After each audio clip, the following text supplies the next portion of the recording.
सभी को राम राम नमस्कार। कैसे हैं आप सब? आप सभी का बहुत बहुत स्वागत है आपके अपने YouTube channel SK star education में। दोस्तों, अगर आप चैनल पर पहली बार जुड़े हैं, अगर आपने चैनल को अभी तक सब्सक्राइब नहीं किया तो प्लीज़ चैनल को सब्सक्राइब करें, ठीक है। और जो हमारा चैनल का नाम है वो एसके स्टार एजुकेशन के नाम है, और चैनल को सब्सक्राइब करें, साथ ही दिए हुए बेल आइकन को प्रेस कर लें ताकि जो भी नोटिफिकेशन आएगी सबसे पहले आपको मिलती रहेगी, ठीक है। हर एक एग्जाम से रिलेटेड, ठीक है, और करंट अफेयर की क्लास तो आपको डेली मिल ही रही है। ओके, तो करंट अफेयर की क्लास हम जो आज की है उसे स्टार्ट करते हैं बिना समय गवाए। और इसमें रही बात, कुछ बच्चों के डाउट्स होते हैं कि सर ये जो क्लास है किस रिलेटेड है। तो मेरे भाई, एक आप किसी भी स्टेट का एग्ज़ाम दे लेना, कोई भी एग्ज़ाम दे लेना, ठीक है ना। तो हर एक एग्ज़ाम के अंदर ये रामबन क्लास होने वाली है। चाहे आप हरियाणा से हैं, एचएससी की तैयारी कर रहे हैं, एचएससी सीईटी की तैयारी कर रहे हैं मेरे भाई, ठीक है, एसएससी की तैयारी कर रहे हैं, कोई भी डिफेंस की आप तैयारी कर रहे हैं, एसएसबी है, आईटीबीपी है, सीआरपीएफ है, बीएसएफ है, ठीक है, और रेलवे की है, ठीक है ना, इसरो है, डीआरडीओ है, जो भी आप एग्जाम देना चाहते हैं मेरे भाई दे सकते हैं। और यहाँ से आपका क्वेश्चन बिल्कुल 101% आपको क्वेश्चन सेम डिटो देखने को मिलेगा। ओके, चलिएगा आज की जो हमारी क्लास है उसे स्टार्ट करते हैं बिना समय गवाए। तो चलिएगा, पहला जो हमारा क्वेश्चन है मेरे भाई आपकी स्क्रीन पे है, स्क्रीन पे आप देखिएगा। फर्स्ट क्वेश्चन जो हमारा है, हाल ही में टीबी जो दिवस है वो कब मनाया जाता है। हमारे से पूछा गया है कि जो टीबी दिवस है वो कब मनाया जाता है मेरे भाई। 24 मार्च को मनाया जाता है। ये हाँ, विश्व के अंदर मनाया जाता है ना, पूरे वर्ल्ड के अंदर मनाया जाता है। वर्ल्ड टीबी डे है, ठीक है। ये 24 मार्च को मनाया जाता है। ये इसलिए मनाया जाता है कि जो टीबी से जो लोग हैं वो जूझ रहे हैं, उन्हें रोकथाम और इलाज के बढ़ावा देने के लिए में, ठीक है ना, क्योंकि टीबी के जो मरीज़ हैं वो कम हों और टीबी को रोकने के लिए अच्छी से अच्छी दवाई का यूज़ किया जाए, ठीक है। ओके, चलिएगा। अब है, मैं बात करूं अगर मार्च के इंपॉर्टेंट डेज की मेरे भाई, तो वेरी इंपॉर्टेंट डेज जो भी हैं। 1 मार्च को जैसे देखिएगा, विश्व नागरिक सुरक्षा दिवस होता है, शून्य भेदभाव दिवस होता है, ठीक है ना, विश्व समुद्री घास दिवस है, अंतर्राष्ट्रीय व्हील चेयर दिवस है। ये 1 मार्च को मनाए जाते हैं मेरे भाई। 2 मार्च की अगर हम बात करूँ तो विश्व किशोर मानसिक स्वास्थ्य दिवस मनाया जाता है। 3 मार्च की बात करूँ तो विश्व वन्यजीव दिवस और वन्यजीव संरक्षण, वित्त, लोग और ग्रहण के निवेश में, ठीक है ना, विश्व श्रवण दिवस मनाया जाता है। 4 मार्च की अगर हम बात करूँ तो राष्ट्रीय सुरक्षा दिवस मनाया जाता है। 5 मार्च की अगर हम बात करूँ तो अंतर्राष्ट्रीय निरस्त्रीकरण और अपसार जागरूकता दिवस मनाया जाता है। 6 मार्च की अगर हम बात करूँ तो राष्ट्रीय दंत चिकित्सा दिवस मनाया जाता है। 7 मार्च की अगर हम बात करूँ तो जन औषधि दिवस मनाया जाता है। 8 मार्च को अंतर्राष्ट्रीय महिला दिवस मनाया जाता है। और 10 मार्च को बात करूँ तो केंद्रीय औद्योगिक सुरक्षा बल दिवस मनाया जाता है। 14 मार्च की अगर हम बात करूँ तो नदियों के लिए अंतर्राष्ट्रीय कार्यवाही कार्यवाही दिवस और पाई दिवस मनाया जाता है। 15 मार्च को विश्व उपभोक्ता दिवस मनाया जाता है। 16 मार्च को राष्ट्रीय टीकाकरण दिवस मनाया जाता है। 17 मार्च को सेंट पैट्रिक दिवस। 18 मार्च को आयुष निर्माण दिवस। 19 मार्च को अंतर्राष्ट्रीय ग्राहक दिवस मनाया जाता है। 20 मार्च को अंतर्राष्ट्रीय प्रसन्नता दिवस, फ्रेंच भाषा दिवस और विश्व गैरिया दिवस मनाया जाता है। 21 मार्च की बात करो तो विश्व ग्लेशियर दिवस, विश्व किताब दिवस, विश्व कठपुतला दिवस और अंतर्राष्ट्रीय वन दिवस मनाया जाता है, ठीक है ना। और 22 मार्च को विश्व जल दिवस और 23 मार्च को विश्व मौसम विज्ञान दिवस है जो मनाया जाता है, ठीक है। चलिएगा, नेक्स्ट क्वेश्चन देखिएगा। हाल ही में किस राज्य के मुख्यमंत्री ने गंगा और शारदा नदी के गलियारों की घोषणा की है? तो मेरे भाई ये उत्तराखंड की ने की है। उत्तराखंड इसका क्या होगा? राइट आंसर होगा।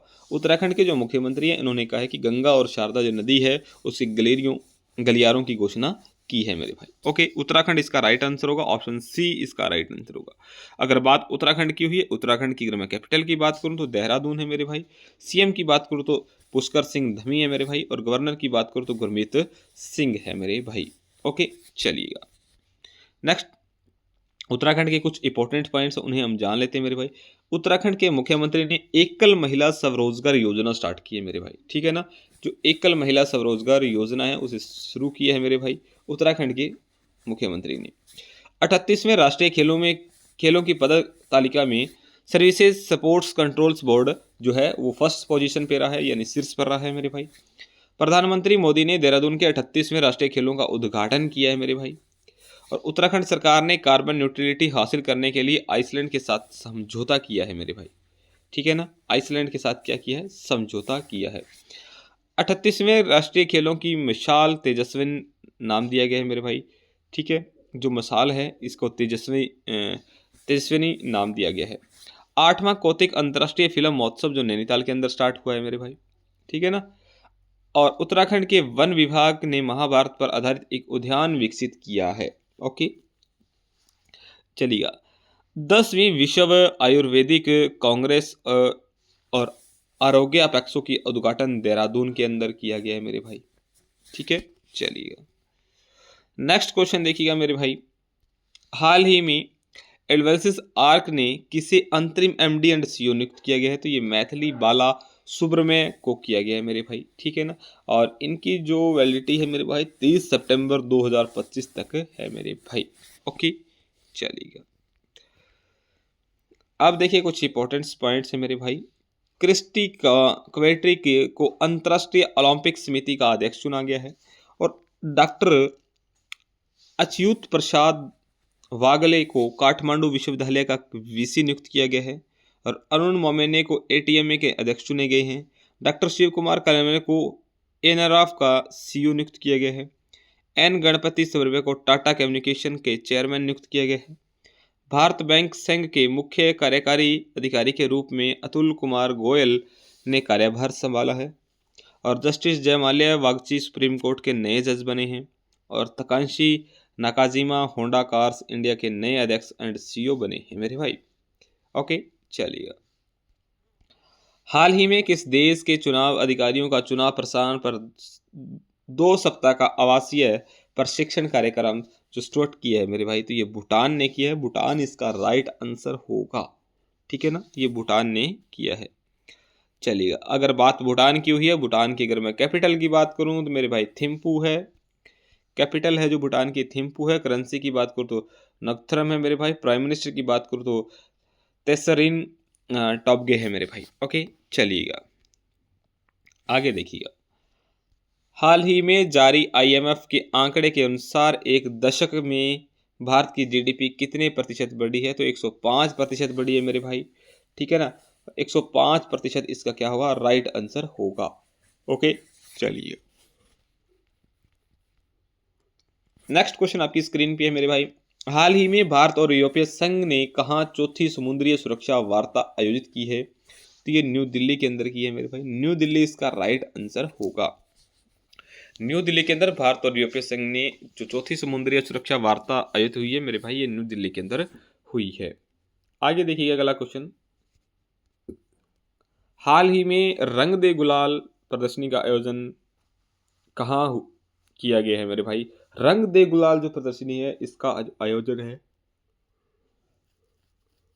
वो दुबई के अंदर किया गया है मेरे भाई, ठीक है ना। दुबई इसका राइट आंसर होगा। नेक्स्ट क्वेश्चन देखिएगा। हाल ही में भारत के आने वाले प्रशिक्षुओं रेमिटेंस के स्रोतों में कौन शीर्ष पर रहा है? तो ये मेरे भाई जो भारत में जो आने वाले प्रशिक्षणों के जो स्रोत पे उस पे जो शीर्ष पर रहा है मेरे भाई वो अमेरिका रहा है। अमेरिका इसका राइट आंसर है। ऑप्शन जो सी है वो इसका राइट आंसर है। ओके, चलिएगा, आगे देखिएगा। वेरी इंपॉर्टेंट पॉइंट्स है। अमेरिका के राष्ट्रपति ने शिक्षा विभाग को बंद करने के लिए कार्यकारी आदेश पर हस्ताक्षर किए हैं मेरे भाई। अमेरिका के राष्ट्रपति की रणनीति बिटकॉइंस रिजर्व्स बनाने के कार्यकारी आदेश पर हस्ताक्षर किए हैं। अमेरिका की प्राइवेट कंपनी जो फायरफ्लाई है मेरे भाई का लैंडर ब्लू घोस्ट चंद्रमा पर उतारा है मेरे भाई। ग्लोबल फायर पावर रैंकिंग 2025 के अनुसार रक्षा बजट के मामले में अमेरिका शीर्ष पर है। काश पटेल अमेरिकी जांच एजेंसी एफबीआई के निदेशक बने हैं मेरे भाई। और डॉन बेगिनो को एफबीआई का उप निदेशक नियुक्त किया गया है मेरे भाई। और पाल कपूर को दक्षिण एशिया के लिए अमेरिकी राजनयिक के रूप में नामित किया गया है। ओके, चलिएगा, नेक्स्ट क्वेश्चन देखिए। हाल ही में एएसआई ने कहाँ 110 से अधिक महापाषाण संरचनाओं की खोज की है मेरे भाई, ठीक है ना। जो एएसआई हैं उन्होंने 110, तो ये मेरे भाई केरल में की है। केरल इसका राइट आंसर होगा, ठीक है। केरल के जो एएसआई है उन्होंने की है। ओके, चलिए, अगर बात केरल की हुई है, केरल की अगर मैं बात करता हूँ कैपिटल की तो तिरुवनंतपुरम है। सीएम की बात करूँ तो प्यारानी विजनम है मेरे भाई, विजन है।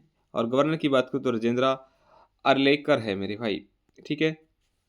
चलिएगा, और जो अगर मैं केरला की बात करूँ तो यहाँ पेरियार नेशनल पार्क भी है, शांत घाटी है, ठीक है ना। और ओणम का त्यौहार जो है वो केरल के अंदर मनाया जाता है। मुख्यमंत्री पिनाराई विजयन को अनंत साइबर सुरक्षा संचालन का उद्घाटन किया है। केरल के बेलूर गांव में सदियों पुरानी आत्मा पूजा अनुष्ठान के अवशेष मिले हैं। केरल सरकार ने नियमामृत 2.0 नामक एक एआई संचालित नेत्र जांच पहल शुरू की है। एक्सपायर हो चुकी दवाओं का निपटान करने के लिए जो है वो केरल है मेरे भाई, वो शीर्ष पर है। केरल के मुख्यमंत्री ने कवचम आपदा चेतावनी प्रणाली लॉन्च की है। और 29वां अंतर्राष्ट्रीय केरल फिल्म महोत्सव है वो तिरुवनंतपुरम में स्टार्ट हुआ है। और केरल सरकार ने नए किसान सेवा केंद्र आश्रय शुरू की है। नेहरू ट्रॉफी बॉस रेस 70वां संस्करण अल्पुजा में आयोजित किया गया है। ओके, चलिएगा नेक्स्ट जो क्वेश्चन है मेरे भाई वो देखिएगा। नेक्स्ट क्वेश्चन है, हाल ही में किसे संगीत अकादमी के संगीत कलानिधि पुरस्कार मिला है मेरे भाई? तो ये आर के से मतलब श्री राम कुमार को मिला है मेरे भाई। आर के मतलब श्री राम कुमार, इसका क्या होगा? राइट आंसर होगा। ओके, चलिएगा आगे देखिए। दलाई लामा ने शांति और स्थिरता के लिए गोल्ड मरकरी पुरस्कार जीता है मेरे भाई। जयश्री वेंकटेशन ने आर्यभूमि का विवेकपूर्वक आयोजन उपयोग के लिए रामसर पुरस्कार मिला है। डॉक्टर दिनेश शेहरा को HBTU life time achievements award मिला है। फोर्ब्स इंडिया लीडरशिप अवार्ड्स में जैसा को सम्मानित किया गया है मेरे भाई। समीर कनोडिया को CEO of the year award से सम्मानित किया गया है। सुनील भारती मित्तल को ब्रिटेन के मानद नाइटहुड की उपाधि मिली है। चंद्रशेखरन को ब्रिटिश साम्राज्य का सबसे उत्कृष्ट आदेश सम्मान मिला है। और हारून इंडिया ने डॉक्टर रापी नारायणम को फिटनेस इनोवेशन के लिए सम्मानित किया है मेरे भाई। ओके, चलिएगा नेक्स्ट क्वेश्चन देखिएगा। हाल ही में केंद्र सरकार ने सांसदों और पूर्व सांसदों के वेतन भत्ते और पेंशन के लिए कितने प्रतिशत की वृद्धि की है? तो 24% की वृद्धि की है मेरे भाई। ये 1 अप्रैल 2023 की संसद सदस्यों, ठीक है ना, उनके भत्ते और पेंशन में 24% की वृद्धि की है मेरे भाई। ओके, चलिएगा आगे देखिए। हाल ही में पारंपरिक सिगमो महोत्सव 2025 कहाँ शुरू हुआ है मेरे भाई? तो ये जो हुआ है मेरे भाई ये गोवा के अंदर हुआ है। ऑप्शन जो ए है वो इसका राइट आंसर होगा, ठीक है ना, गोवा के अंदर हुआ है। अगर बात गोवा की हुआ, गोवा की अगर मैं कैपिटल की बात करूँ तो पणजी है मेरे भाई। सीएम की बात करूँ तो प्रमोद सावंत है मेरे भाई।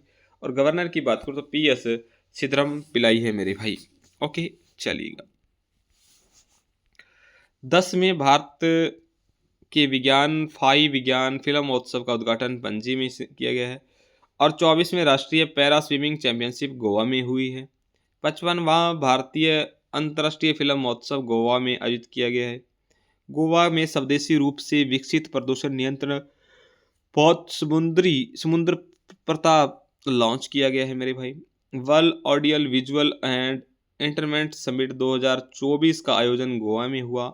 और भारतीय नौसेना ने INS त्रिपुट को गोवा में लॉन्च किया है। गोवा विधानसभा में अनुसूचित जनजाति आरक्षण के लिए विधेयक पेश किया है मेरे भाई। ओके, चलिएगा नेक्स्ट क्वेश्चन देखिएगा। वेरी इंपॉर्टेंट क्वेश्चन है मेरे भाई। हाल ही में कहाँ भारतीय दूतावास का 23वां स्वर्ण जयंती छात्रवृत्ति दिवस मनाया गया है मेरे भाई? तो ये काठमांडू के अंदर मनाया गया। काठमांडू इसका राइट आंसर है मेरे भाई। ओके, चलिएगा नेक्स्ट क्वेश्चन देखिएगा। हाल ही में फेडरेशन इंटरनेशनल और डी जिम्नास्टिक विश्व कप में महिला वॉल्ट के परिणीति नायक में कौन शीर्ष पद पर ने? एक मिनट मेरे भाई, एक मिनट। हाल ही में फेडरेशन इंटरनेशनल डी जिम्नास्टिक विश्व कप में महिला वॉल्ट में परिणीति नायक ने कौन सा पदक जीता है? ये है मेरे भाई परिणीति नायक, जिन्होंने कौन सा पदक जीता है मेरे भाई? तो इन्होंने कांस्य जो पदक है वो जीता है, ठीक है ना, कांस्य पदक विजेता है ये। ओके, चलिएगा नेक्स्ट क्वेश्चन देखिएगा मेरे भाई। नेक्स्ट क्वेश्चन है, हाल ही में जल शक्ति अभियान कैच दे रेन 2025 का 6ठा संस्करण कहाँ शुरू हुआ है मेरे भाई? तो ये पंचकुला में हुआ है। पंचकुला इसका राइट आंसर होगा, ठीक है ना। जो 2025 का जो छठा संस्करण है, ये 22 मार्च 2025 को विश्व जल दिवस के अवसर पर हरियाणा के पंचकुला के अंदर स्टार्ट हुआ है मेरे भाई। ठीक है, चलिएगा लास्ट वीडियो का जो क्वेश्चन था मेरे भाई, उसका आंसर देखिएगा। हाल ही में गिबोन ने किसे अपना ब्रांड एम्बेसडर नियुक्त किया गया है मेरे भाई? तो ऋषभ पंत को किया गया है मेरे भाई। ऋषभ पंत इसका राइट आंसर था। ठीक है, और जो नेक्स्ट आपके लिए आज का जो क्वेश्चन है, आपने जिसका आंसर कमेंट बॉक्स में देना है। हाल ही में महिला कबड्डी विश्व कप 2025 का खिताब किसने जीता है? भारत ने, इंग्लैंड ने, जर्मनी ने, इनमें से कोई नहीं। तो इसका आंसर है जो आप कमेंट बॉक्स में दोगे। ठीक है, मिलते हैं नेक्स्ट क्लास में एक नेक्स्ट अच्छे से क्वेश्चनों के साथ। तब तक हंसते रहिएगा, मुस्कुराते रहिएगा। अगर आप चैनल पर नए हैं, चैनल को सब्सक्राइब नहीं किए तो प्लीज़ चैनल को सब्सक्राइब करें और क्लास को ज़्यादा से ज़्यादा शेयर करने का काम करें मेरे भाई। ठीक है, तो चलिएगा मिलते हैं नेक्स्ट क्लास में। तब तक हंसते रहिएगा, मुस्कुराते रहिए। Goodbye, take care.